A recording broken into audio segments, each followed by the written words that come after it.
പല കമ്പനികളുടെയും ഫെയിലിയേഴ്സിന് പിന്നിലും ഉം. ഈ മാനേജ്മെന്റ് അല്ലെങ്കിൽ മിസ്മാനേജ്മെന്റ് അങ്ങനെ എന്തെങ്കിലും ഒരു എക്സാമ്പിൾ പറയാനോ? 4 വാക്കുകൾ. ആ 4 വാക്കുകൾ വളരെ ഇമ്പോർട്ടൻ്റ് ആയിട്ട് പലപ്പോഴും തോന്നിയിട്ടുണ്ട്. എന്തൊക്കെയാ അറിയാം?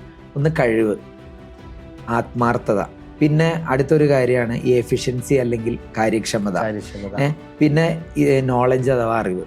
ഈ 4 കാര്യങ്ങളെ പല സ്ഥാപനങ്ങളും വ്യാഖ്യാനിക്കുന്ന രീതി നമുക്ക് പലപ്പോഴും പ്രാക്ടിക്കൽ എക്സ്പീരിയൻസിൽ ഭയങ്കര ഒരു ബ്ലണ്ടറായിട്ടൊക്കെ തോന്നിയിട്ടുണ്ട്. ചില പൊസിഷനിലെ ആളുകളെ കയറ്റിയിരുത്തുന്ന ആത്മാർത്ഥത എന്ന് പറയുന്ന ഒറ്റ ഘടകം കണ്ടുകൊണ്ടാണ്. ശരിയായിരിക്കും, സിൻസിയർ ആയിരിക്കും, പക്ഷെ സിൻസിയറിറ്റി കൊണ്ട് കമ്പനിയിൽ റിസൾട്ട് ഉണ്ടാക്കാൻ പറ്റണമെന്നില്ല. 2 അറിവെന്ന് ഞാൻ പറഞ്ഞു. ചിലരുടെ അക്കാഡമിക് നോളജ് വളരെ നല്ലതാണ്. CV ഒക്കെ നോക്കിയായിരിക്കുമല്ലോ പല പൊസിഷനിലേക്ക് ആളെടുക്കണം. അപ്പോൾ ക്വാളിഫിക്കേഷൻ നല്ലതാണ്, പക്ഷെ ആ ക്വാളിഫിക്കേഷൻ അക്കാഡമിക് ലെവലിലുള്ള നോളജ് മാത്രം കണ്ടുകൊണ്ടാണ് ചില പൊസിഷനിൽ കയറിയിരിക്കുന്നത്. ഇനി മൂന്നാമത്തെ ഒരു കാര്യം എന്ന് പറഞ്ഞാൽ ചില കാര്യങ്ങൾ ചെയ്ത് കഴിവ് നേടിയ ആളുകളുണ്ടല്ലോ, സ്കില്ല്. നമുക്ക് നേരത്തെ പറഞ്ഞ അക്കാഡമിക് ലെവല് പ്രാക്ടീസ് ചെയ്തിട്ടുള്ള ആളുകളുണ്ട്. അവർ ചിലപ്പോൾ ചില സ്ഥാപനങ്ങളിൽ അവർക്കായിരിക്കില്ല കീ റോളുകൾ ഉള്ളത്. അവർക്ക് പലതും ചെയ്യണമെന്ന് ആഗ്രഹം ഉണ്ടാവും, പക്ഷെ അതിന് നിയോഗിക്കപ്പെട്ടിട്ടുള്ള ആ റോള് അതിനനുസൃതമാകണമെന്നില്ല. പക്ഷെ അതിനോടൊപ്പം ഈ എഫിഷ്യൻസി എന്ന് പറയുന്ന കാര്യത്തെ കൂടെ അസസ് ചെയ്ത് വെച്ചില്ലെങ്കിൽ പല കമ്പനികളിലും സംഭവിക്കുന്നത് എന്താ വെച്ചാൽ ഇങ്ങനെ സമയം പെട്ടെന്ന് പോയിക്കൊണ്ടിരിക്കും.